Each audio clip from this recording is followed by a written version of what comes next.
नमस्कार, ANB news में आप सभी का स्वागत है और मैं हूं आपके साथ पल्लवी राजपूत। और आइए रुक करते हैं खबरों का। मानसून सत्र के दौरान केंद्रीय स्वास्थ्य मंत्री डॉक्टर हर्षवर्धन ने बताया कि कोरोना वायरस के खिलाफ हमारी लड़ाई कितनी कारगर साबित हो रही है। उन्होंने बताया कि भारत में प्रति 10 लाख 3,328 मामले सामने आ रहे हैं, यानी कि हर 10 लाख की आबादी में 3,328 लोग कोरोना संक्रमित हो रहे हैं, जबकि 55 लोगों की मौत हो रही है। उन्होंने ये भी बताया कि यह दुनिया में सबसे कम में से एक है। स्वास्थ्य मंत्री के अनुसार 92% मामले हल्की बीमारी, 5.8% मामलों में ऑक्सीजन और 1.7% मामलों में इंटेंसिव केयर की जरूरत पड़ रही है। उन्होंने सदन को बताया कि लॉकडाउन करने से लगभग 14 से 29 लाख मामले और 37 से 78 हजार मौत कम होने का अनुमान है। वंदे भारत मिशन के तहत अलग अलग देशों से 11 सितंबर तक 12,69,172 लोगों को भारत लाया जा चुका है। टेस्टिंग का जिक्र करते हुए उन्होंने बताया कि देश में इस समय कुल 1705 टेस्टिंग लैबोरेटरी हैं, जहां एंटीजन और आरटी-पीसीआर टेस्ट किए जा रहे हैं। Only about 5.8% of cases where oxygen therapy is required and the disease may be severe enough to require intensive care, so only in about 1.7% cases. The increasing magnitude of this outbreak in India called for a preemptive, proactive, graded and whole of government, whole of society approach built around a comprehensive strategy to prevent infections, save तो केंद्रीय स्वास्थ्य मंत्री doctor Harshvardhan के संसद में दिए गए बयान कि भारत को कोरोना वायरस संक्रमण से हो रही मौतों पर रोक लगाने में कामयाबी मिली है, इस पर प्रतिक्रियाएं भी आ रही हैं। सुनते हैं किसने क्या कुछ कहा। हेल्थ मिनिस्टर हर्षवर्धन एक नया बयान दे रहे, लोगों को फिर गुमराह करने का काम कर रहे। हम लॉकडाउन में 87,000 लोगों को इफेक्ट हो रहा था, मैं हम उसमें 37,000 को उनकी जिंदगी हम बचाए बोलते हैं। और पूरा वर्ल्ड में बोल रहा कि वे इंडिया सेकंड नंबर है कोरोना में। कब तक आप झूठ बोलते रहेंगे हेल्थ मिनिस्टर साहब? एक 40 साल पहले बोले तो आप कुछ भी बोले तो सुन लेते थे, जब किसी के पास टीवी नहीं था, सेल फोन नहीं था, सोशल मीडिया नहीं था। क्यों ऐसा बोल के लोगों को गुमराह कर रहे हैं? देखिए, डॉक्टर हर्षवर्धन की ये बात बिल्कुल ठीक है। उन्होंने कहा है कि अगर लॉकडाउन ना लगा होता तो हो सकता है कि मामले बहुत ज्यादा बढ़ गए होते, और एक अनुमान के हिसाब से उन्होंने कहा है कि 29 लाख लोग जो हैं वो कम इफेक्ट हुए हैं। जो सरकार ने एक साहसिक कदम उठाया है कि लॉकडाउन को फटाफट से लागू कर दिया, तो शायद 29 लाख लोग जो हैं वो और ज्यादा इफेक्ट हो जाते अगर हम टाइमली लॉकडाउन ना करते। उन्होंने ये भी बताया है कुछ आंकड़ों के हिसाब से कि 37,000 से लेकर लगभग 75,000 तक लोगों की मौतें कम हुई हैं क्योंकि टाइमली लॉकडाउन लग गया था। इसमें कोई दो राय नहीं है कि विश्व में हर व्यक्ति, हर देश ये चीज को मानता है कि टाइमली लॉकडाउन करने से हिंदुस्तान का काफी बचाव हुआ है। दूसरी बात की एक और जो बहुत अच्छी बात है वो ये है कि डेफिनेटली हमारे देश में मामले काफी ज्यादा बढ़ रहे हैं, लेकिन एक चीज और अच्छी है कि हमारे यहाँ का रिकवरी रेट बड़ा अच्छा है, जो कि 75% से भी ऊपर है, जो कि विश्व के मेरे ख्याल से सभी देशों से ज्यादा अच्छा है। यहाँ की मोर्टेलिटी रेट भी जो है वो भी कम है, यानी मृत्यु दर भी जो है वो भी कम है, वो 2% से भी कम है। जो कि देखिए, ऐसा है कि नंबर्स जो बढ़ रहे हैं उसको हम अलग अलग ढंग से देख सकते हैं। उसको देखने का एक ढंग ये है कि बिकॉज ज़्यादा टेस्ट हम लोग कर पा रहे हैं, ज़्यादा टेस्ट कर पा रहे हैं तो ज़्यादा लोग पॉजिटिव होंगे। सपोज करिए कि हम लोग टेस्ट बहुत कम कर रहे होते तो ये जो एब्सोलूट नंबर है ये बहुत कम होता। तो एक इसको देखने का नज़रिया ये है। दूसरा नज़रिया ये है कि अगर आप देखेंगे इस स्टैटिस्टिक्स को तो ये आप पाएंगे कि इसमें एक बहुत बड़ी संख्या उन लोगों की है जिनका टेस्ट तो पॉजिटिव है लेकिन उनको कोई साइन नहीं है, कोई सिम्टम नहीं है, बीमारी के कोई लक्षण नहीं है।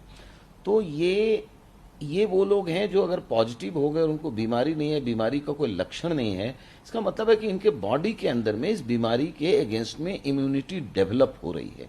देखिए, मेरे को तो लगता है कि बढ़ते ही जा रहे हैं। हम 48 लाख क्रॉस कर गए और अभी भी अगर हम सोच रहे हैं कि हमारा इन्फेक्टेड रेट कम है तो आई थिंक हम कहीं ना कहीं और हमको लेने चाहिए स्टेप्स। ठीक है, लॉकडाउन हुआ था, उसने काफ़ी हद तक कंट्रोल करने में मदद की थी, लेकिन आज की डेट में जिस तरह से रोज 92,000 के प्लस केसेस आ रहे हैं, तो ये एक चिंता का विषय है। ये बिल्कुल कंट्रोल वाली बात कह नहीं सकते कि हमारे हाथों में है।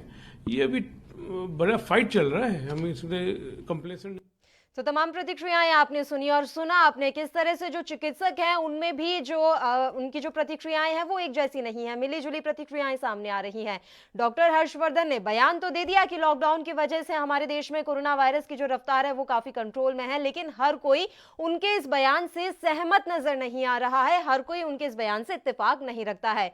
विपक्ष जहां लगातार इस बयान को जनता को भ्रमित करने वाला बता रहा है, वहीं अगर हम सत्ता पक्ष यानी कि भारतीय जनता पार्टी सरकार की बात करें तो उनका साफ तौर पर कहना है कि वाकई में समय से लॉकडाउन लगा दिया गया और इसकी सराहना पूरा विश्व करता है और यही कारण है कि हमारे देश में कोरोना के जो मामले हैं वो काफी कम हैं। हालांकि अगर देखा जाए तो वर्ल्ड वाइड पर हम अभी दूसरे नंबर पर आते हैं।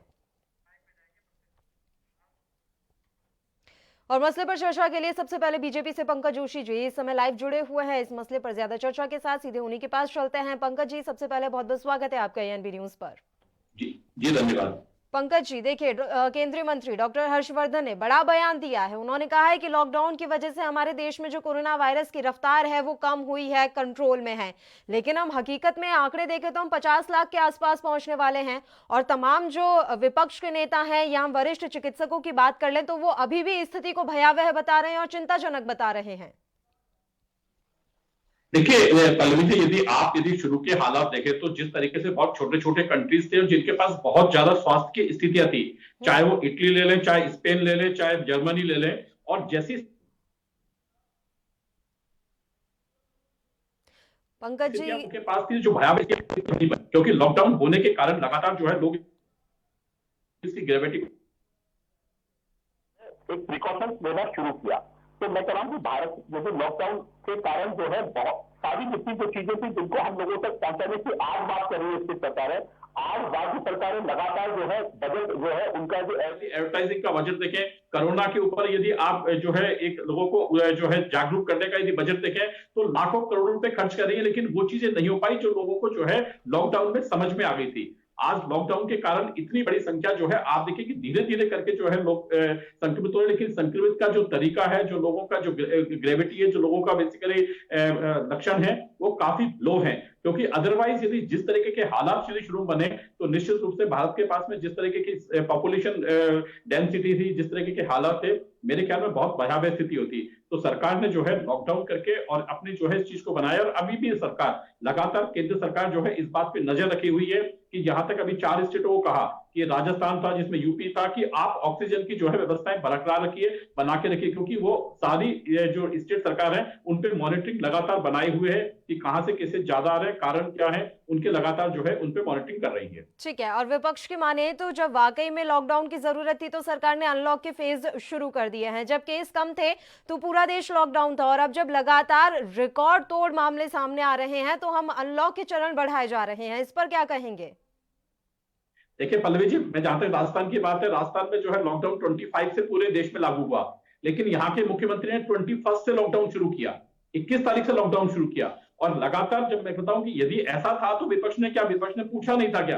विपक्ष को भी लग रहा था कि राजस्थान में 4 दिन पहले लॉकडाउन हो जाना और उसके बाद जो है हम 25 तारीख को जो है भारतीय जनता पार्टी ने लॉकडाउन किया, तो उससे पहले बाकायदा जो है सरकार ने टाइम दिया। सरकार ने जो है एक बार 1 दिन का जो है लॉकडाउन करके देखा, उसके बाद क्या स्थितियां बनती है। और सबसे बड़ी चीज है कि लॉकडाउन के अंदर जिस तरीके के जो है सप्लाई चेन को लगातार बरकरार रखा गया, जिस तरीके से मारामारी नहीं होती, मैं कह रहा हूं कि केंद्र सरकार का एक अच्छा मैनेजमेंट था।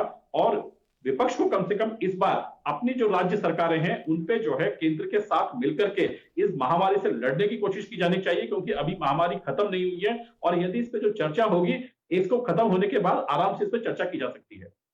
नहीं, देखिए पंकज जी, विपक्ष भी लड़ ही रहा है। जिन राज्यों में विपक्ष की सरकारें हैं वहां पर भी काम हो रहा है। पूरा देश इस समय खड़ा है कोरोना से लड़ाई लड़ने के लिए। सवाल यहाँ पर यह है कि जो रिकॉर्ड मामले नए सामने आ रहे हैं, कभी 90,000 मामले सामने आते हैं, कभी 93,000 मामले सामने आते हैं। ऐसे हाल बने रहे तो कुछ दिन में हम रोजाना 1 लाख मामले भी सामने आने लगेंगे। इन हालातों के बीच में केंद्रीय मंत्री ये बयान दे रहे हैं कि हमारे यहाँ कोरोना जो है वो इस समय कंट्रोल में है।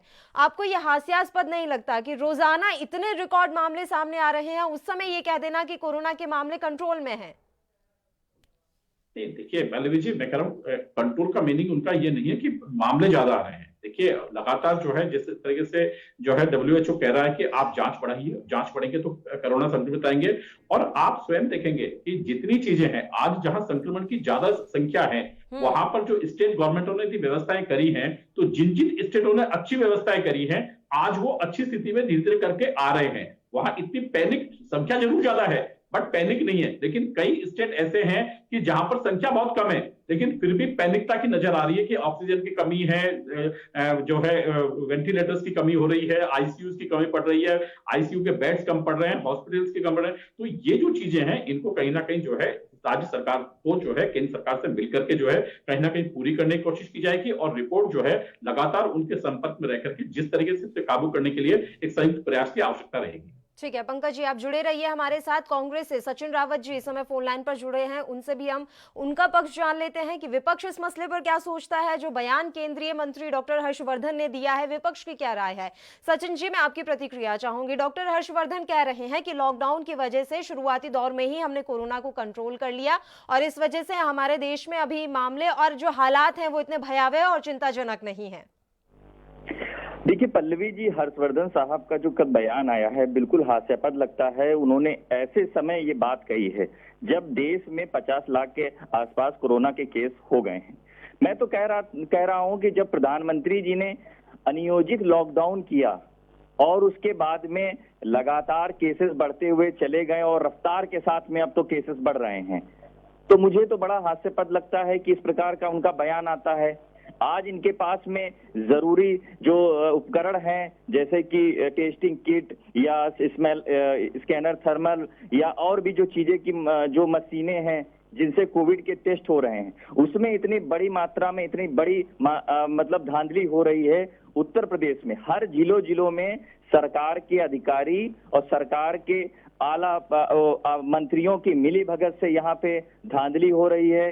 मुझे तो यही लगता है कि प्रधानमंत्री जी ने एक बयान दिया था कि आपदा में अवसर का, तो आज ये लोग आपदा में अवसर इन लोगों ने खोज लिया है। जब हिमाचल प्रदेश के जो प्रदेश अध्यक्ष हैं भारतीय जनता पार्टी के, उनका इस्तीफा होता है घोटालों के मामले में, तो ऐसे ही जहां जहां पे इनकी गवर्नमेंट है वो लगातार कोरोना को जश्न की तरीके मना रहे हैं। अधिकारियों की मिलीभगत से ये लोग बड़ा भ्रष्टाचार कर रहे हैं और पैसों का जो जनता की जो कमाई है उसका बंटाधार ये लोग कर रहे हैं। मैं तो कहता हूं कि जब 300-400 केस थे तब आप लोगों ने लॉकडाउन किया और उसके बाद में जब आज 50 लाख से ज्यादा केसेस हैं तब आप लोगों ने पूरी तरीके अनलॉक कर दिया। आप प्रधानमंत्री अपने आवाज से मोर का नाच दिखा रहे हैं। मैं तो यही कहता हूं कि इनकी जो कथनी और करनी में बिल्कुल अंतर है। जब प्रधानमंत्री जी अपना व्यक्तित्व देते हैं, जब उनसे पूछा जाता है कि इस पे क्या उपाय होंगे, कैसे हम लोग इससे बचेंगे, तब प्रधानमंत्री जी दूसरी बातें करने लगते हैं। मतलब ध्यान भटकाना इनको अच्छी तरीके आता है कि इनकी पोल ना खुल जाए। लेकिन जनता आज कोरोना जैसी वैश्विक बीमारी से जूझ रही है और ऐसे लोग, बीजेपी का ये कहना है कि देखिए अगर राज्य सरकारें कहीं परेशान हैं या किसी तरह की समस्या आ रही है तो केंद्र के साथ मिलकर काम कर सकते हैं, और वो हर बार दिल्ली का उदाहरण दे देते हैं कि दिल्ली और केंद्र ने मिलकर काम किया तो दिल्ली में स्थिति सुधरी। मैं बात महाराष्ट्र की कर लेती हूँ, वहां पर आप चलिए सत्ता में है, राजस्थान के हालात फिर भी ठीक है लेकिन महाराष्ट्र तो गढ़ है कोरोना का, तो क्यों नहीं केंद्र के साथ मिलकर काम किया जा रहा? महाराष्ट्र की स्थिति लगातार भयावह होती जा रही है, पहले नंबर पर बना हुआ है राज्य कोरोना के मामले में, तो क्या आड़े आ रहा है? मदद लेने में आड़े क्या आ रहा है या फिर केंद्र से मदद मिल ही नहीं रही? देखिए अच्छा सवाल किया आपने। मैं तो कहता हूं जब प्रधानमंत्री जी के साथ में सभी मुख्यमंत्री की बैठक थी, सभी मुख्यमंत्रियों जी ने कहा था कि आप जो है जो केंद्र से जो फंड आ रहा है, जो पीएम केयर में फंड आ रहा है कोरोना जैसे केसेस के लिए, आप राज्यों को समुचित आप फंड का प्रावधान करिए जिससे कि हम लोग इस बीमारी से लड़ सकें। लेकिन कहीं ना कहीं इन लोगों ने जहां जहां कांग्रेस की गवर्नमेंट है वहां इन लोगों ने हमेशा मतलब बदले की भावना की तरीके काम करने का पूरा प्रबंध किया। जैसे कि पंजाब में जब अमरिंदर साहब ने जब चिट्ठी लिखी पीएमओ को, उन्होंने कहा कि केसेस बढ़ रहे हैं कि आप फंड का वहां से रिलीज करिए, लेकिन प्रधानमंत्री जी कभी भी इस व्यक्तित्व पे उन्होंने अपना बयान नहीं दिया और वहां पे जो मुख्यमंत्री जी हैं उसमें जो कोष में पैसा आया था उससे वहां के प्रबंधन हुआ। मैं तो कहता हूं कि जहां मैं तो अपने राज्यों की बात बाद में बताऊंगा, इनके राज्यों में जो बंटाधार हुआ है, जैसे आपने देखा होगा कि लखनऊ ऐसी राजधानी में जहां पे आज बेड नहीं है, जहां पे वेंटिलेटर मशीन्स नहीं है, जहां पे इनके पास उपकरण नहीं है, तो स्थिति इतनी भयावह होती जा रही है। इन लोगों ने ट्रेनों को आइसोलेशन सेंटर बनाया था, आज वो पता नहीं ट्रेन कहां चली गई। जिन लोगों ने आइसोलेशन सेंटर बनाया था आज वो ट्रेन मुझे तो लगता है कि गुजरात से आई थी, गुजरात से वापस चली गई हैं। तो ये जो सरकार है हमेशा बदले की भावना की तरीके काम करती है, इनको जनता से कोई सरोकार नहीं है। ये लोग सिर्फ और सिर्फ इसमें भी आपदा में अवसर इन लोगों ने ढूंढ लिया है और इसमें इतना बड़ा घोटाला हुआ है। तभी तो कहा जा रहा था कि पीएम केयर फंड को सार्वजनिक करिए, लेकिन पीएमओ के यहाँ से इन लोगों ने कमेटी बना दी कि ये फंड सार्वजनिक नहीं होगा। उसी से स्पष्ट हो गया था कि कहीं ना कहीं दाल में कुछ काला है। मुझे तो लगता है कि दाल में काला नहीं, पूरी दाल ही काली है। ठीक है, पंकज जी जुड़े हुए हैं हमारे साथ लगातार, तमाम आपकी बातें उन्होंने भी सुनी है। हम सीधे उन्हीं के पास चलते हैं, जवाब ले लेते हैं। पंकज जी देखिए, कांग्रेस शासित राज्यों को तो छोड़ ही दीजिए, जो आपके शासित राज्य हैं, बीजेपी के शासित राज्य हैं, वहां पर भी हालात कुछ ज्यादा अच्छे नहीं है।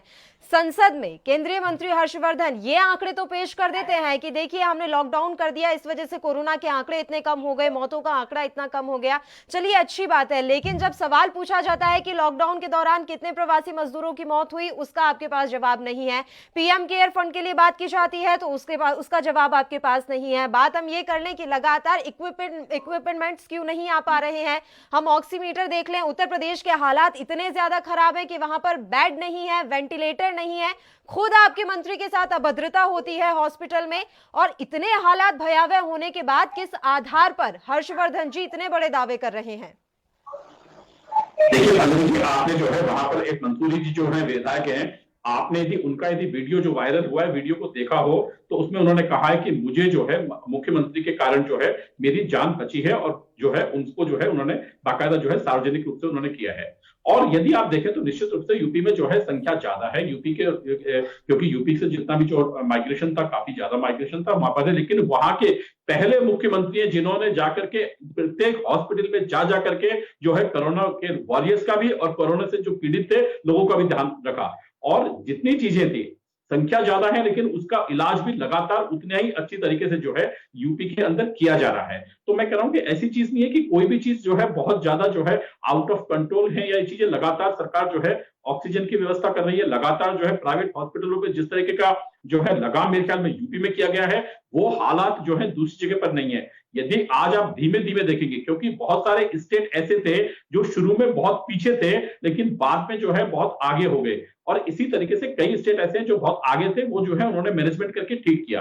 तो अभी जो रावत साहब कहते हैं कि राजस्थान की स्थिति देखें, मैं कह रहा हूं कि राजस्थान के लिए आप यदि केवल आंकड़ों का मायाजाल दिखाया जा रहा है, क्योंकि यदि आप देखें तो 17,000 केसों में से खुद मुख्यमंत्री का कहना है कि 5% केवल जो है वो क्रिटिकल पोजीशन में है। तो 5% 17,000 एक्टिव केसेस में 5% आप निकालेंगे तो 850-900 केस टोटल होते हैं। लेकिन आप देखिए क्या राजस्थान के पास में 900 बेड भी नहीं है। आज जयपुर जैसे बड़े सिटी के अंदर बेड की आवश्यकताओं की लगातार आवश्यकता है। ऑक्सीजन लगातार केंद्र सरकार ने गाइडलाइन जारी करी है कि ऑक्सीजन बनाए रखे, क्योंकि अभी 2 दिन पहले जो यहाँ का सबसे बड़ा हॉस्पिटल है, एसएमएस हॉस्पिटल है, वहां पर रात को जो है नॉर्मल रूप से, क्योंकि बड़े सीरियस पेशेंट्स होते हैं जिसमें एक्सीडेंटल पेशेंट्स भी होते हैं, ट्रॉमा के अंदर अदर भी रहते हैं, वहां पर ऑक्सीजन खत्म हो गई और वो आधा घंटे में आनंद फानंद में व्यवस्था करनी पड़ी। तो मैं कह रहा हूं कि ये जो चीजें हैं इनमें कहीं ना कहीं जो है राजनीति को एक बार छोड़ करके जो है आपको जो है इन पे मदद जो है सामूहिक रूप से करनी पड़ेगी। रही आपने कहा मदद मांग रहे हैं लेकिन मदद दी नहीं जा रही है। लगातार कहा जा रहा है कि हम तो पत्र लिखते हैं लेकिन फंड रिलीज नहीं किया जाता। पंजाब के सीएम अमरिंदर सिंह ने पत्र लिखा, उस पत्र का क्या जवाब दिया गया? देखिए मैं कह रहा हूं खाली पत्र लिखे जा रहे हैं, मुझे बताइए कि क्या कोई बीमार व्यक्ति होता है तो केवल पत्रों से बात होती है? मैं कह रहा हूं कि माननीय प्रधानमंत्री ने लगातार जो है वीसी की लगातार बात की, और आज भी जो है वहां की जो केंद्र की जो सरकार है, केंद्र के जो मंत्री हैं, मुझे बताइए कि किसी ने भी फोन किया और किसी मुख्यमंत्री ने कहा हो कि मेरी बात नहीं हो पाई वहां के स्वास्थ्य मंत्री से? मुझे एक बार ही बता दें कि एक मुख्यमंत्री ने फोन किया हो और केंद्र के स्वास्थ्य मंत्री ने कहा हो कि मेरा फोन उठाया नहीं या मेरा फोन अटेंड नहीं। पंकज जी, रोक रही हूँ आपको, फौरन लौटूंगी आपके पास। इस वक्त की बड़ी खबर अपने दर्शकों को बता दें पंजाब से। पंजाब के पूर्व डीजीपी सुमेध सिंह सैनी को बड़ी राहत मिली है। सुप्रीम कोर्ट ने सैनी की गिरफ्तारी पर फिलहाल रोक लगा दी है। एससी ने नोटिस जारी कर पंजाब सरकार से जवाब मांगा है। पूर्व डीजीपी की तलाश में जुटी है पंजाब पुलिस की 6 टीमें। इस वक्त की बड़ी खबर आ रही है पंजाब से। डीएसपी लेवल के अधिकारी अगुवाई कर रहे हैं। एससी ने नोटिस जारी कर पंजाब सरकार से जवाब मांगा है। पंजाब से इस वक्त की बड़ी खबर, राज्य के पूर्व डीजीपी सुमेध सिंह सैनी को बड़ी राहत मिली है। सुप्रीम कोर्ट ने सैनी की गिरफ्तारी पर रोक लगा दी है। एससी ने नोटिस जारी कर पंजाब सरकार से इस बाबत जवाब मांगा है। पूर्व डीजीपी की तलाश में पंजाब पुलिस की 6 टीमें इस समय जुटी हुई हैं। डीएसपी लेवल के अधिकारी इस मसले में अगुवाई कर रहे हैं। एससी ने नोटिस जारी कर पंजाब सरकार से जवाब दाखिल करने के लिए कहा है। इस वक्त की बड़ी खबर बता रहे हैं पंजाब से। पूर्व डीजीपी सुमेध सिंह सैनी को बड़ी राहत मिली है। सुप्रीम कोर्ट ने आज सुनवाई के बाद सैनी की गिरफ्तारी पर रोक लगा दी है। एससी ने नोटिस जारी कर पंजाब सरकार से इस बाबत जवाब दाखिल करने के लिए कहा है। पूर्व डीजीपी की तलाश में पंजाब पुलिस की 6 टीमें लगी हुई हैं। डीएसपी लेवल के अधिकारी लगातार अगुवाई कर रहे हैं। एससी ने नोटिस जारी कर पंजाब सरकार से इसके लिए जवाब भी मांगा है। इस वक्त की बड़ी और अहम खबर पंजाब से एएनबी न्यूज अब तक पहुंचा रहा है। पूर्व डीजीपी सुमेध सिंह सैनी की गिरफ्तारी पर रोक लगा दी है। सुप्रीम कोर्ट ने सुनवाई के बाद पूर्व डीजीपी की गिरफ्तारी पर रोक लगाई है और फिलहाल पूर्व डीजीपी की तलाश में पंजाब पुलिस की 6 टीमें लगी हुई है और इन टीमों की अगुवाई जो है डीएसपी लेवल के अधिकारी कर रहे हैं। एससी ने अब नोटिस जारी कर पंजाब सरकार से जवाब मांगा है।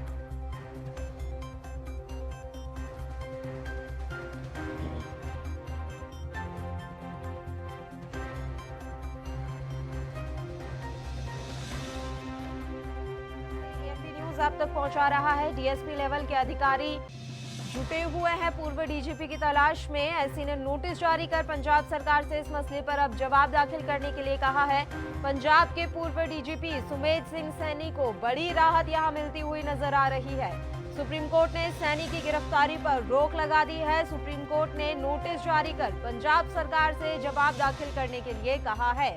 पूर्व डीजीपी की तलाश में पंजाब पुलिस की 6 टीमें जुटी हुई हैं और इन 6 टीमों की अगुवाई डीएसपी लेवल के अधिकारी कर रहे हैं। अब एससी ने नोटिस जारी कर पंजाब सरकार से जवाब मांगा है। खबर पर ज्यादा जानकारी के साथ हमारे संवाददाता विनीत कपूर इस समय फोन लाइन पर जुड़े हुए हैं। विनीत, पूरी जानकारी हम आपसे चाहेंगे। सुमेध सिंह सैनी की गिरफ्तारी पर सुप्रीम कोर्ट ने रोक लगा दी है। बिल्कुल, देखिए, बलवंत सिंह मुल्तानी मामले में फरार चल रहे पंजाब के पूर्व डीजीपी सुमेध सिंह सैनी को आज सुप्रीम कोर्ट से एक राहत मिलती हुई नजर आई है। सुप्रीम कोर्ट ने सैनी की गिरफ्तारी पर अगले 3 हफ्ते तक के लिए रोक लगा दी है, क्योंकि इस मामले में सुप्रीम कोर्ट ने पंजाब सरकार से नोटिस जारी कर जवाब तलब किया है। 3 हफ्ते के बाद इस मामले पर सुनवाई होगी। देखने वाली बात रहेगी सुनवाई में पंजाब सरकार अपने पक्ष में क्या कुछ कह पाती है, क्योंकि उसी पक्ष के आधार पर सुप्रीम कोर्ट इस मामले में फैसला सुनाती नजर आएगी। लेकिन फिलहाल इस मामले में सुमेध सिंह सैनी को जरूर राहत मिली है, क्योंकि गिरफ्तारी की तलवार उस पर लटकती नजर आ रही थी। अब 3 हफ्ते तक उसकी गिरफ्तारी पर रोक जो है वो जारी रहेगी। जी बिल्कुल। और देखिए विनीत, सवाल यहाँ पर यह भी है कि पंजाब पुलिस की 6 टीमें लगातार उनकी तलाश में जुटी हुई थी सुमेध सिंह सैनी की। अब चूंकि बड़ी राहत यहाँ पर उन्हें मिलती हुई नजर आ रही है, तो क्या ऐसे में अब वो सामने निकल कर आ पाएंगे? बिल्कुल, देखिए, सामने निकलकर आना पड़ेगा, क्योंकि यहाँ पर सुप्रीम कोर्ट ने सैनी को भी हिदायत दी है कि पुलिस के द्वारा इस मामले में जो इन्वेस्टिगेशन की जा रही है, सैनी को वो इन्वेस्टिगेशन ज्वाइन करनी होगी। यानी अब अगर पुलिस समन भेजकर सैनी को तलब करती है तो फिर सैनी को पुलिस की इन्वेस्टिगेशन का हिस्सा बनना होगा। इस तरह के निर्देश जो हैं वो भी सुप्रीम कोर्ट ने जारी किए हैं। यहाँ पर कंडीशन बेस्ड इसको हम कह सकते हैं कि राहत मिली है सैनी को, क्योंकि 3 हफ्ते का जो समय है, इसमें अगर पुलिस कुछ पूछताछ करना चाहती है तो वो कर सकती है। लेकिन बड़ा सवाल यही है कि 3 हफ्ते के बाद जब सुनवाई होगी तो उसमें पंजाब सरकार इस पूरे मामले में क्या कुछ तर्क कोर्ट के अंदर पेश करती है। जी बिल्कुल, पलड़ा यहाँ किसका भारी नजर आ रहा है विनीत?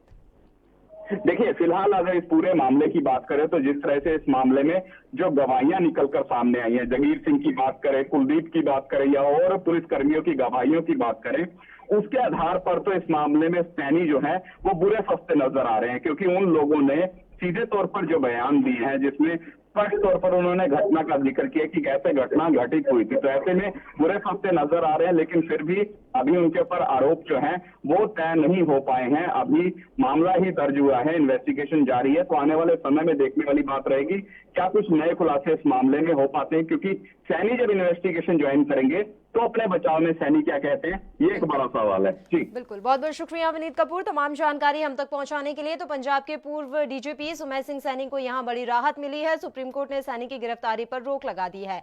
हालांकि ये रोक सिर्फ 3 हफ्ते के लिए है। इस बीच पंजाब सरकार को भी अपना जवाब दाखिल करना होगा। तो डीएसपी लेवल के अधिकारी अगुवाई कर रहे हैं।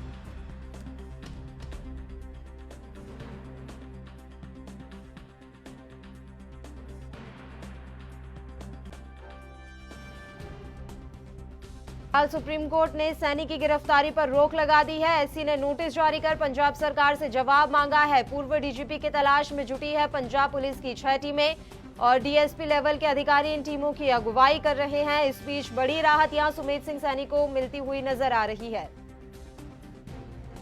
पंजाब के पूर्व डीजीपी सुमेध सिंह सैनी को बड़ी राहत।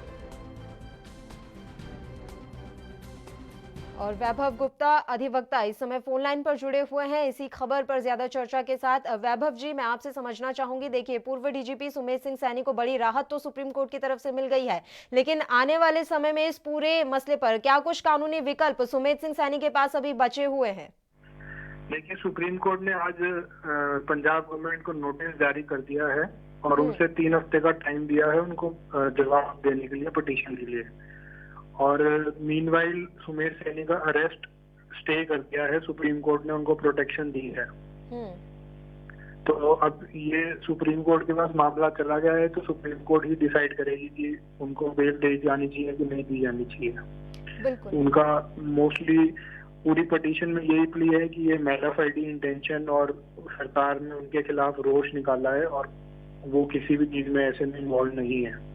देखिए वैभव जी, अभी भले ही उन पर आरोप तय नहीं हो पाए हैं, लेकिन अगर हम तमाम तर्कों पर और पहलुओं पर नजर डालें तो बुरी तरह से घिरते हुए सुमेध सिंह सैनी यहां नजर आ रहे हैं। ऐसे में ये समझना जरूरी है कि किस तरह से अपने ऊपर लगे आरोपों को सिरे से नकार पाएंगे सुमेध सिंह सैनी, किस तरह से इन आरोपों को खत्म कर पाएंगे, क्योंकि वो लगातार छिपे हुए हैं, वो अभी तक सामने निकल कर नहीं आ पाए, उन्होंने अपनी सफाई में कुछ नहीं कहा है। ऐसे में इतने आरोपों को सिरे से नकार देना क्या इतना आसान होने वाला है उनके लिए? देखिए, नेचुरली एक केस रजिस्टर हुआ है उनके खिलाफ, तो उसको एकदम से वो चीज खत्म हो जाए या डिसाइड हो जाए ऐसा नहीं होगा। अभी जो उनका कोर्ट में मामला है वो एंटीसिपेटरी बेल के लिए है, तो जो कि पंजाब हरियाणा हाई कोर्ट ने डिक्लाइन कर दी थी और अब मामला सुप्रीम कोर्ट के पास है, जिन्होंने इंटाइल प्रोटेक्शन के तौर पर 3 हफ्ते के लिए अरेस्ट स्टे कर दिया है। बिल्कुल, और इस मसले पर पंजाब सरकार को भी नोटिस जारी किया गया है। 3 हफ्ते के अंदर पंजाब सरकार को भी जवाब दाखिल करना है। पंजाब सरकार के आप देख पा रहे हैं कि आपके नजरिए से किस तरह से पंजाब सरकार का पलड़ा जो है वो भारी नजर आ रहा है? देखिए, नेचुरली उनके पास माननीय पंजाब हरियाणा हाई कोर्ट का एक ऑर्डर है जो उनके फेवर में है, जिसमें एंटीसिपेटरी बेल डिक्लाइन करी गई है। तो उनके पास वो ऑर्डर खड़ा है और वो ज्यादा स्ट्रॉन्ग फुटिंग पे है, बट अब सुप्रीम कोर्ट इसका संज्ञान ले चुकी है और अरेस्ट स्टे कर दिया है। तो दोबारा से हर पहलू पे बहस होगी, हर पहलू को देखा जाएगा सुप्रीम कोर्ट द्वारा। तो अभी किसका पल्ला भारी है किसका नीचे है ऐसा कुछ कहा नहीं जा सकता। ठीक है, thank you so much mister Gupta, आप हमारे साथ जुड़े। तो इस वक्त की बड़ी खबर हमने आप तक पहुंचाई पंजाब से। और बुलेटिन में फिलहाल एक छोटे से ब्रेक के लिए हम यहाँ रुक रहे हैं, फौरन हाजिर होंगे।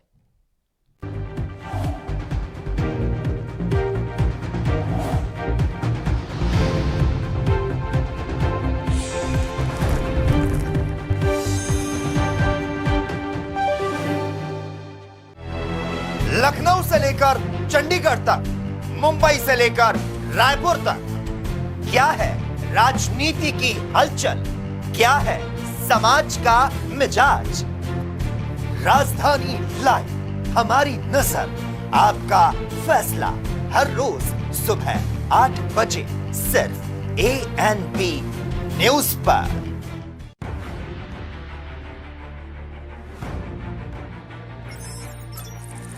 खबर चाहे सियासत की हो या सरकार की, खबर चाहे भ्रष्टाचार की हो या गुनहगार की, दिन भर में क्या रहा देश जगत का हाल, किस मुद्दे ने बनाई किसकी सरकार, रखते हैं हम सब पर नजर, पहुंचाते हैं हम हर खबर। हम हैं ANP न्यूज।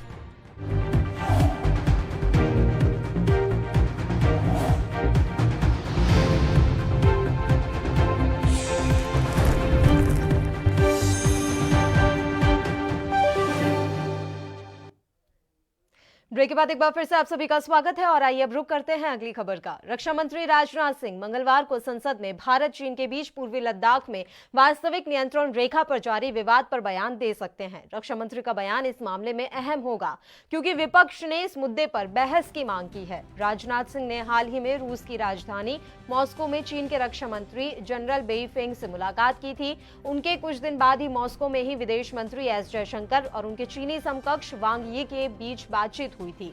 वहीं चीन के साथ सीमा पर तनातनी के बीच प्रधानमंत्री नरेंद्र मोदी सभी दलों से सुरक्षा बलों के साथ एकजुटता दिखाने का आह्वान कर चुके हैं।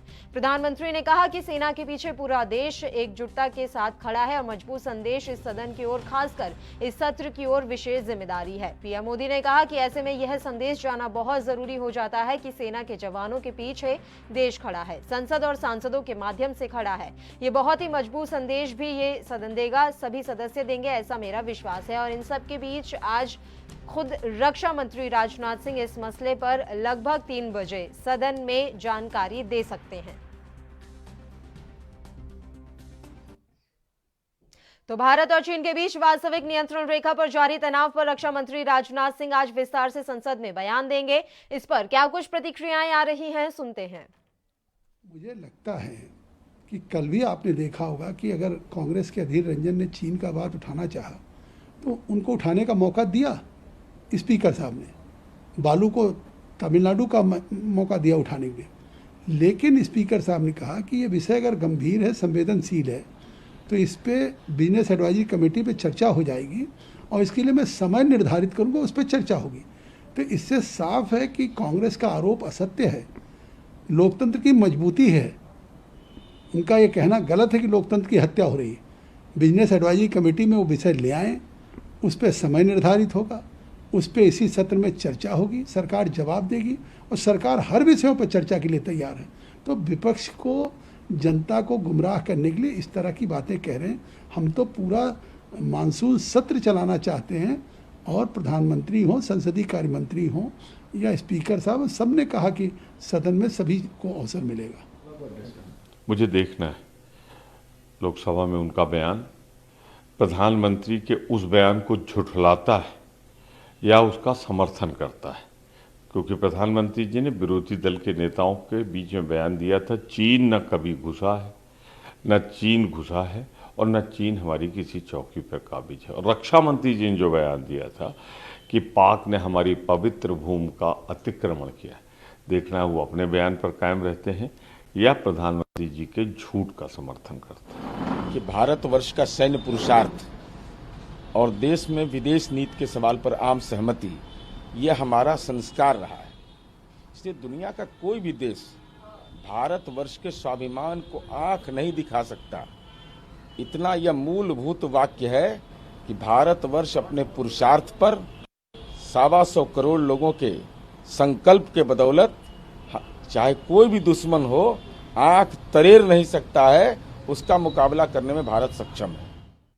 और इस मसले पर चर्चा के लिए बीजेपी से पंकज जोशी जी लाइव इस समय जुड़े हुए हैं। पंकज जी, आज क्या कुछ बयान दे सकते हैं राजनाथ सिंह? सबसे पहले तो मेरा सवाल यही है कि संसद में क्या वाकई में 3 बजे राजनाथ सिंह LAC और चीन पर बात करेंगे? देखिए, ये तो संसद की कार्रवाई के ऊपर निर्भर है कि वो जब क्या बयान देते हैं, बयान देते हैं, क्या करते हैं। लेकिन ये बात बिल्कुल निश्चित है कि मैंने अभी जो बाइट दे रहे थे उनका मैंने सुनने में मुझे नहीं आया। लेकिन हाँ, ये जरूर बात है कि LAC हो चाहे LOC हो, दोनों पर भारत जो है मजबूती के साथ डटा हुआ है।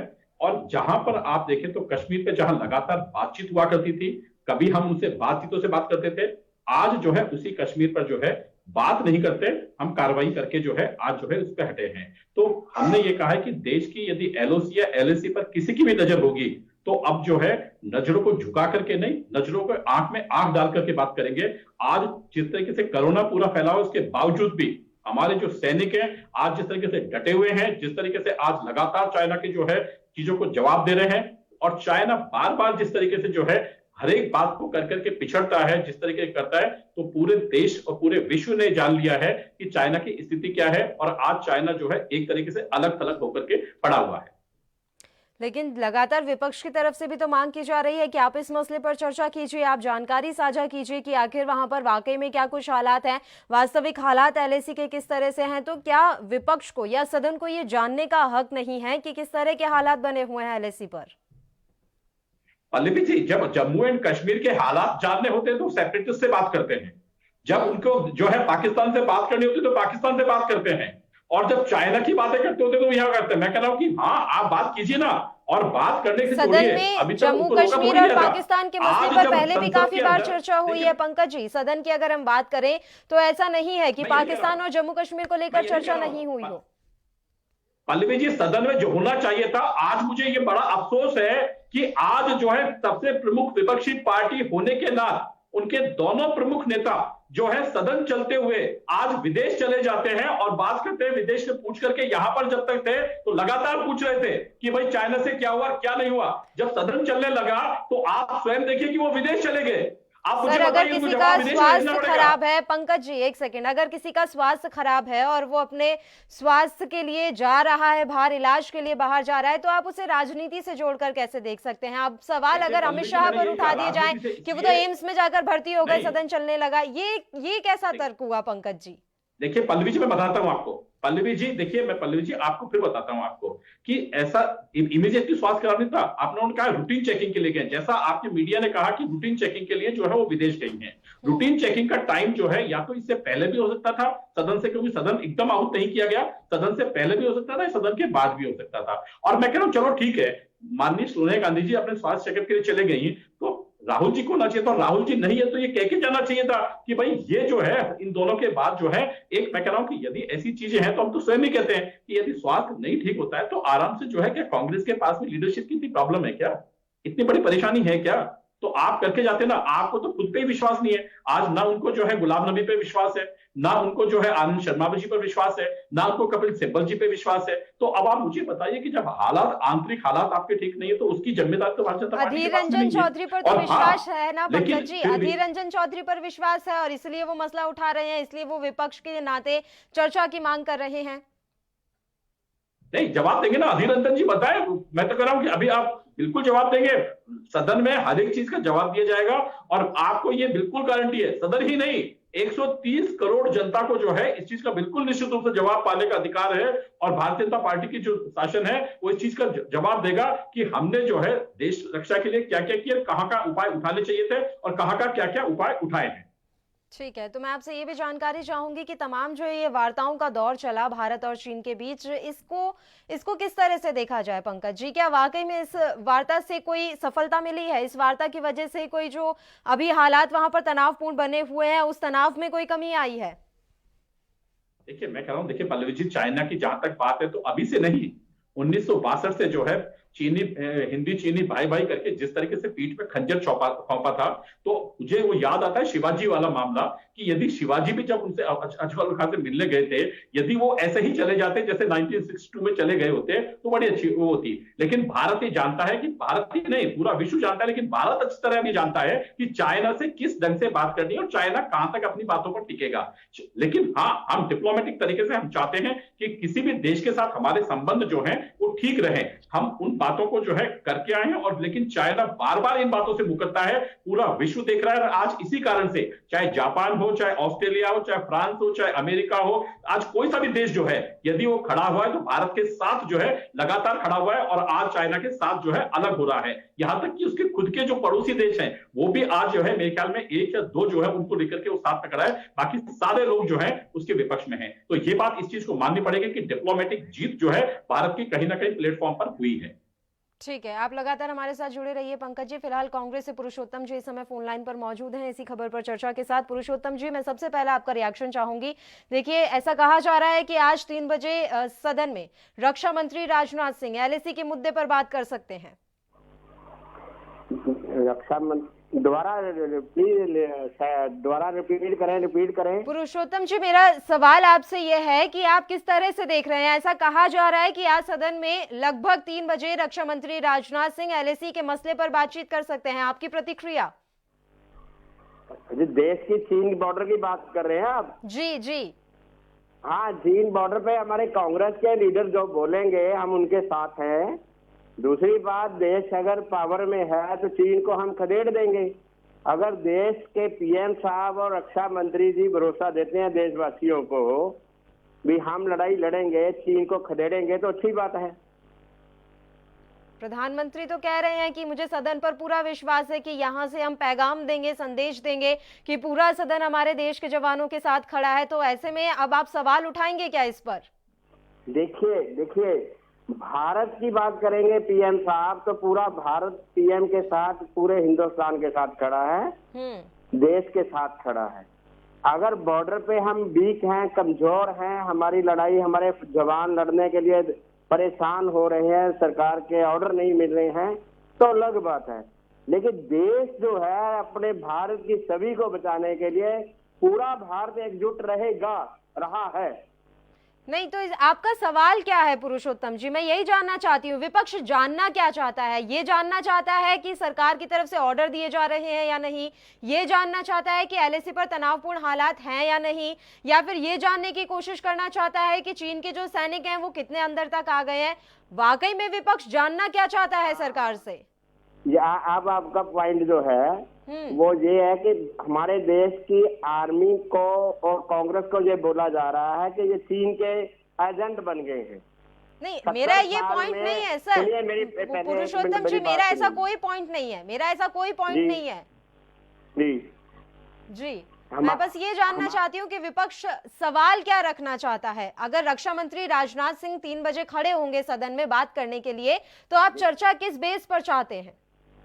हम पहली बात तो राज्यसभा में मेंबर है नहीं, कांग्रेस पार्टी के वर्कर है, कार्यकर्ता है। हम ये चाहते हैं कि हमारे देश की 1 इंच भी जमीन बाहर नहीं जानी चाहिए। बस हमारे देश की जमीन बाहर नहीं जानी चाहिए। उसके लिए पीएम साहब जो जी चाहे जैसे चाहे स्टैंड लें, काम करें। अगर कांग्रेस की सपोर्ट की जरूरत पड़ेगी तो हमारी पार्टी को सपोर्ट देनी चाहिए। ठीक है, पंकज जी, मेरी आवाज पहुंच रही है आप तक? हाँ, मेरे को भेज रही है आपकी आवाज। बिल्कुल, ये कहना है कांग्रेस के जो कार्यकर्ता हमारे साथ जुड़े हुए हैं कि हमें बस ये चाहिए कि हमारी जो जमीन है वो चीन के पास ना जाए, और तमाम जो हालात वाकई में वहां पर हैं वो बस सार्वजनिक कर दिया जाए। देखिए, मैं यही कर रहा हूं ना, यदि सार्वजनिक हालात किए जाते हैं तो आज आप देखिए कि कश्मीर के अंदर जब बात की गई तो इन्होंने जो है उस पर विश्वास नहीं किया।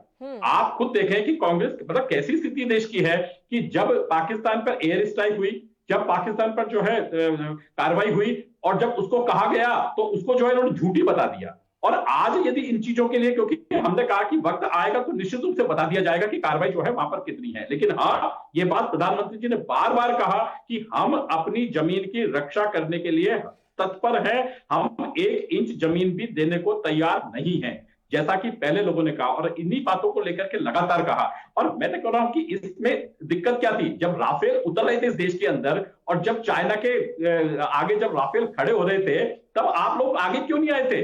तब तो आप जो है उठा करके मुंह पा करके चले गए कि भाई क्या राफेल क्या बेसिकली किसी स्पेशल के लिए आए थे? भारतीय जनता पार्टी से लड़ने के लिए आए थे या फिर कांग्रेस से लड़ने के लिए मंगाए थे हमने? ये इसी चीन से लड़ने के लिए मंगाए थे ना, इन्हीं दुश्मन देशों से मंगाने था। लेकिन आप उस दिन तो चले जाते हैं, उस दिन तो आप जो है सबकी छोड़ के चले जाते हैं और बाद में आप जो है लगातार प्रश्नों की वो बातें करते हैं। और जो कोई बोलता है उसमें आप कर्नल पुरोहित को जो है आपने किस बात की सजा दी थी? आप तो एक बार कहते हैं हम सेना के जवानों के साथ हैं, और आपने कर्नल पुरोहित जी को किस बात की सजा दी थी कश्मीर में? और इसी तरीके से उनके हाथ बांध करके इन्होंने कहा कि अभी साहब हम लोगों को ये, मैं कह रहा हूं कि कांग्रेस कह रही कि साहब उनको जो है आदेश नहीं है। अरे भाई आदेश तो आपने बंद कर रखे थे, जहां पर पत्थरबाज हो रहे थे, लगातार हमारे सैनिक जो है उन पे पत्थर बरसाए जा रहे थे, आपने उनके हाथ बांध रखे थे। आज मुझे बताइए कश्मीर में किसके हाथ बंधे हुए हैं? और आज कश्मीर की हालात क्या है? पहले सेपरेटिस्ट से बात किया करते थे ये, और हम फिर कह रहे हैं कि भारतीय जनता को जो है 130 करोड़ जनता को समय आने पर भारतीय जनता पार्टी की सरकार जो उनके द्वारा चुनी हुई है उस एक एक चीज का जवाब देगी, एक एक चीज का हिसाब देगी, क्योंकि हमारे जवानों के पास में वो सब चीजें हैं। एक चीज का जवाब दिया जाए, चीन को उसकी हरकतों का मुंह तोड़ जवाब दिया जाए। बहुत बहुत शुक्रिया पंकज जोशी जी, आप हमारे साथ जुड़े, तमाम चर्चा का आप हमारे साथ हिस्सा रहे। तो आपको बता दें कि लगातार जो है विपक्ष इस बात की मांग कर रहा है कि सदन में चर्चा कीजिए एलएसी पर, और इसी कड़ी में अब आज 3 बजे सदन को संबोधित करेंगे रक्षा मंत्री राजनाथ सिंह, और ऐसी उम्मीद जताई जा रही है कि इस दौरान वो एलएसी पर जो भी तनाव इस समय बना हुआ है या जिस तरह की भी वहां पर हालात बने हुए हैं वो जानकारी साझा करेंगे। लगातार विपक्ष की तरफ से मांग की जा रही थी एलएसी पर चर्चा के लिए, तो इसी कड़ी में बड़ा बयान आ सकता है रक्षा मंत्री राजनाथ सिंह का, और उनका बयान काफी मायनों में अहम भी माना जा रहा है। आपको बता दें कि कल ही प्रधानमंत्री नरेंद्र मोदी ने साफ तौर पर संदेश दिया था एकजुटता का, तो ऐसे में अब रक्षा मंत्री राजनाथ सिंह क्या कहेंगे ये देखना भी अहम रहेगा, उनका बयान भी काफी अहम रहेगा कि वो क्या कुछ पैगाम देते हैं। पुरुषोत्तम जी लगातार फोन लाइन पर हमारे साथ जुड़े हुए हैं कांग्रेस का पक्ष रखने के लिए। पुरुषोत्तम जी, मैं आपसे ये जानना चाहती हूँ सर, एलएसी पर जब भी बातचीत का सवाल आता है तो ये देखने में आया है कि सरकार पर सवाल खड़े करती रही है कांग्रेस, सरकार की मंशा पर सवाल खड़े करती रही है कांग्रेस, इसके पीछे की वजह क्या है? ये देखिए, वजह ये है कि सरकार कहती कुछ है करती कुछ है। पीएम साहब खुद वहां पे बॉर्डर पे एलओसी पे जाए, हमारे आर्मी के रावत साहब जाए, हमारे रक्षा मंत्री जाए, कभी आज लग सुना के पीएम जल्दी चले जाए वहां पे? अरे हमारी आर्मी की इतनी पावर है कि देख के दूसरे देश वाले भाग जाएं। इंदिरा गांधी जी के समय में, पंडित जवाहरलाल नेहरू जी के समय में, लाल बहादुर शास्त्री के समय में कभी सुना कि पीएम वहां गए? तब गए जब लड़ाई हो रही थी, पहले जाते चिल्ला के वापिस आ जाते हैं। क्या मतलब है ये? बॉर्डर में चीन की क्या औकात है? हमारे देश की तरफ आंख उठा के देखे। अरे चीन को छोड़ो मैडम, चीन को छोड़ो, हम पाकिस्तान से लड़ रहे थे। ये 3 आने का नेपाल हमारे को आंखें दिखा रहा है इस राज्य में। कैसे हो सकता है ये? ठीक है, जिसके हम रोटी रोजी का हम प्रबंध करते हैं, हमारा देश करता है, वो हमें आंखें दिखा रहा है। ये चीन के साथ लड़ रहे हैं, ठीक है, विपक्ष पूछ रहा है सवाल तो जवाब दे। ठीक है, भरत भूषण जी जुड़े हुए हैं हमारे साथ। पुरुषोत्तम जी, बीजेपी से भरत भूषण जी इस समय जुड़े हुए हैं फोन लाइन पर, उन्हीं से जवाब ले लेते हैं। भरत भूषण जी, अगर विपक्ष मांग रहा है जवाब तो दे दीजिए, लगातार कह रहे हैं कि एलएसी पर चर्चा कर लीजिए, उम्मीद कर सकते हैं कि आज राजनाथ सिंह जी कोई बड़ा बयान दे देंगे सदन में? देखिए, ऐसा है, राजनाथ सिंह जी जो बयान देंगे वो राजनाथ सिंह जी को मानना है, लेकिन राहुल गांधी को पहले इस बात पे ध्यान देना चाहिए कि राजीव गांधी फाउंडेशन के लिए चाइनीज एम्बेसी से, एम्बेसडर से इन्होंने फंड लिया, उसकी बात तो करते नहीं है। दूसरी बात यह है कि अभी हम लोगों ने 62 में जो हमारा एरिया छीन लिया गया था वो भी वापस कब्जे में ले लिया, उसकी बात करें उस पर भी नहीं आएंगे। इनको अच्छी बात तो समझ में नहीं आती कांग्रेस वालों को। सत्ता में तो आप बैठे हैं भरत भूषण जी, कांग्रेस थोड़ी ना है सत्ता में, 6 साल से ऊपर होने जा रहा है, सत्ता में तो आप बैठे हैं। अब सवाल आपसे ना पूछे, कांग्रेस से पूछे। आप ये चाहते हैं कि आपने 62 में क्या कर दिया? आप कौन सा फाउंडेशन चला रहे थे?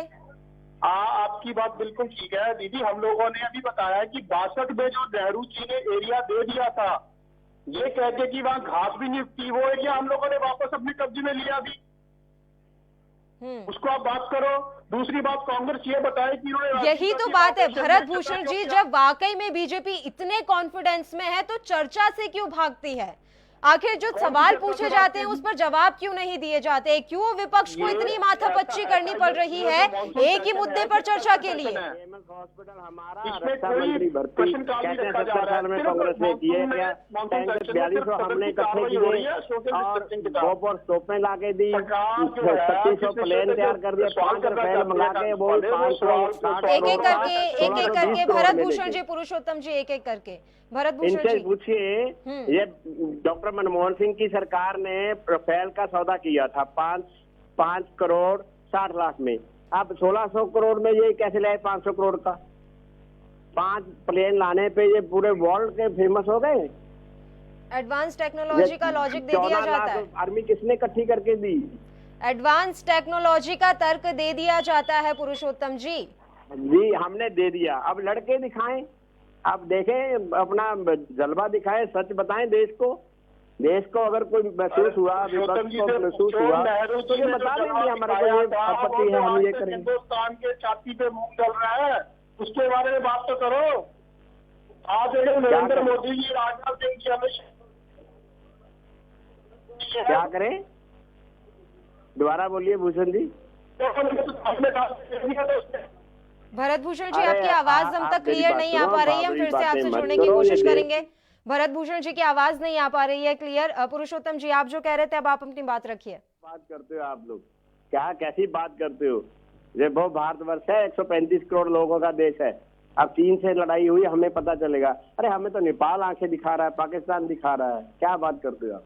वो तो दम भर रहे हैं कि विश्व के कई ऐसे देश हैं जो उनके साथ खड़े हुए हैं। क्या? वो तो दम भरते हैं कि विश्व के कई ऐसे देश हैं जो इस समय उनके साथ खड़े हुए हैं, लेकिन पहले खुद भी खड़े थे मैडम। बिजनेसमैन देश हैं। रशिया से हमने अरबों रुपए का सामान खरीदा, अमेरिका से हमने खरबों रुपए का सामान खरीदा कांग्रेस वालों ने। यानी कि आप मानते हैं कि विदेश नीति में कहीं ना कहीं बड़ी खामी है पुरुषोत्तम जी? यानी कि आप ऐसा मानते हैं कि विदेश नीति में बड़ी खामी रह गई है और इसी का नतीजा है कि भारत के जितने भी पड़ोसी देश हैं उनके साथ बनती नहीं है भारत मंत्री को हमारे अपोजिशन वालों के हर सवाल का जवाब देना चाहिए। ठीक है, ओके, ठीक है पुरुषोत्तम जी, बहुत बहुत शुक्रिया तमाम चर्चा के लिए, आप हमारे साथ जुड़े।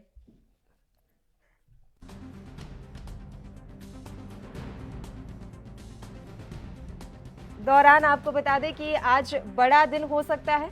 सदन में 3 बजे रक्षा मंत्री राजनाथ सिंह सदन को संबोधित कर सकते हैं और भारत चीन के बीच जो भी इस समय तनाव चल रहा है, एलएसी पर जो स्थिति बनी हुई है, उस पर अहम बयान रक्षा मंत्री राजनाथ सिंह की तरफ से आ सकता है। आपको ये जानकारी दे दें कि ये बयान काफी अहम होगा क्योंकि लगातार विपक्ष की तरफ से मांग की जा रही है कि एलएसी के मसले पर चर्चा कीजिए। ऐसे में अगर राजनाथ सिंह कुछ कहते हैं तो कई मायनों में उनका जो ये बयान है वो अहम हो सकता है। वहीं राजनाथ सिंह ने हाल ही में रूस की राजधानी मॉस्को में चीन के रक्षा मंत्री जनरल फेई वेंग से भी मुलाकात की थी। उसके कुछ दिन बाद ही मॉस्को में ही विदेश मंत्री एस जयशंकर और उनके चीनी समकक्ष वांग यी के साथ बातचीत हुई थी। वहीं चीन के साथ सीमा पर तनातनी के बीच प्रधानमंत्री नरेंद्र मोदी ने भी संदेश दिया है। उन्होंने कहा है कि वो उम्मीद कर सकते हैं सदन से और हमारे सांसदों से कि वो एकजुटता का परिचय दे, एकजुटता का संदेश दे।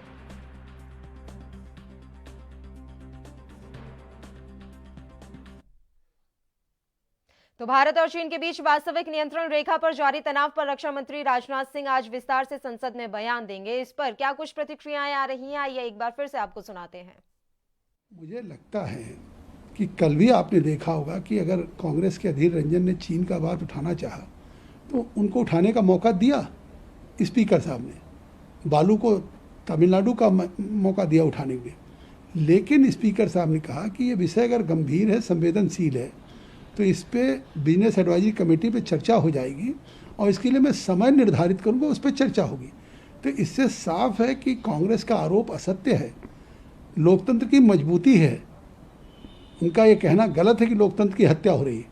बिजनेस एडवाइजरी कमेटी में वो विषय ले आएँ, उस पर समय निर्धारित होगा, उस पर इसी सत्र में चर्चा होगी, सरकार जवाब देगी और सरकार हर विषयों पर चर्चा के लिए तैयार है। तो विपक्ष को, जनता को गुमराह करने के लिए इस तरह की बातें कह रहे हैं। हम तो पूरा मानसून सत्र चलाना चाहते हैं और प्रधानमंत्री हों, संसदीय कार्य मंत्री हों या स्पीकर साहब, सब ने कहा कि सदन में सभी को अवसर मिलेगा। मुझे देखना है लोकसभा में उनका बयान, प्रधानमंत्री के उस बयान को झुठलाता है या उसका समर्थन करता है, क्योंकि प्रधानमंत्री जी ने विरोधी दल के नेताओं के बीच में बयान दिया था, चीन न कभी घुसा है, न चीन घुसा है और न चीन हमारी किसी चौकी पर काबिज है। और रक्षा मंत्री जी ने जो बयान दिया था कि पाक ने हमारी पवित्र भूमि का अतिक्रमण किया, देखना है वो अपने बयान पर कायम रहते हैं या प्रधानमंत्री जी के झूठ का समर्थन करते हैं। कि भारतवर्ष का सैन्य पुरुषार्थ और देश में विदेश नीति के सवाल पर आम सहमति, यह हमारा संस्कार रहा है। इसलिए दुनिया का कोई भी देश भारतवर्ष के स्वाभिमान को आंख नहीं दिखा सकता। इतना यह मूलभूत वाक्य है कि भारतवर्ष अपने पुरुषार्थ पर 125 करोड़ लोगों के संकल्प के बदौलत चाहे कोई भी दुश्मन हो, आंख तरेर नहीं सकता है, उसका मुकाबला करने में भारत सक्षम है। तो एलएसी पर क्या बयान देंगे रक्षा मंत्री राजनाथ सिंह, आज इस पर पूरे देश की निगाहें हैं। और खासकर अगर हम देश की मुख्य विपक्षी पार्टी कांग्रेस की बात करें तो कांग्रेस भी सबसे ज्यादा जानने को उत्सुक है कि आखिर रक्षा मंत्री राजनाथ सिंह एलएसी पर क्या कुछ बोलते हैं। लगातार इस मसले पर बहस की मांग की जा रही थी, चर्चा की मांग की जा रही थी। ऐसे में अगर सदन में आज 3 बजे रक्षा मंत्री राजनाथ सिंह इस मसले पर बातचीत करते हैं, बयान देते हैं, तो ये कई मायनों में अहम होगा। देखने वाली बात रहेगी क्या कुछ बयान देते हैं रक्षा मंत्री राजनाथ सिंह। मेरे साथ इस बुलेटिन में फिलहाल के लिए इतना ही। मुझे दीजिए इजाजत। देश प्रदेश की तमाम ताजा और अहम खबरों के लिए आप देखते रहिए ANB न्यूज। नमस्कार।